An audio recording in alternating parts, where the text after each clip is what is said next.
ராதே கிருஷ்ணா. வணக்கம். நான் உங்கள் சிகி அம்மா பேசுகிறேன். பித்திருக்களுக்கு மோட்சம் தரக்கூடிய கதைகளை நம்ம கேட்டுட்ருக்கோம்.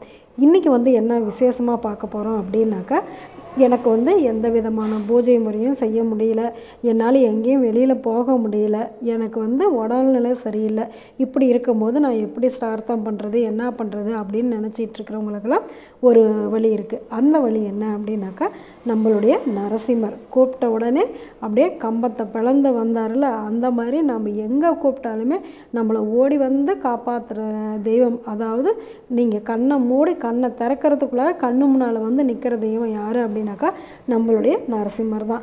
அப்படியாப்பட்ட அந்த லக்ஷ்மி நரசிம்மருக்கு முன்னால் நம்ம பால் அல்லது பானகம் வச்சு அவருடைய பாடல்கள் ஏதாவது தெரிஞ்சதுன்னா நம்ம சொல்லலாம். இல்லைன்னா ஸ்ரீ நரசிம்மா, ஜெய் நரசிம்மா, ஜெய் ஜெய் நரசிம்மா அப்படின்னு சொல்லி ஒரு 108 தடவை சொல்லிவிட்டு நம்ம சாமி கும்பிட்டோம், எங்களுடைய பித்திருக்களுக்கெல்லாம் மோட்சம் கொடுப்பா, எனக்கு வேறு எதுவும் வழி தெரியல அப்படின்னு சொன்னோம் அப்படின்னாக்கா அந்த லக்ஷ்மி நரசிம்மர் நம்மளுக்காக நம்மளுடைய பித்திருக்களுக்கும் மோட்சம் கொடுத்து நம்மளுக்கும் நல்ல வழி காமிப்பார். எப்படி வந்தார் பார்த்தீங்களா நரசிம்மர்? நல்லது நினைப்போம், நல்லதே நடக்கும், ஆனந்தமாக இருப்போம். Okay, bye. ராதே கிருஷ்ணா.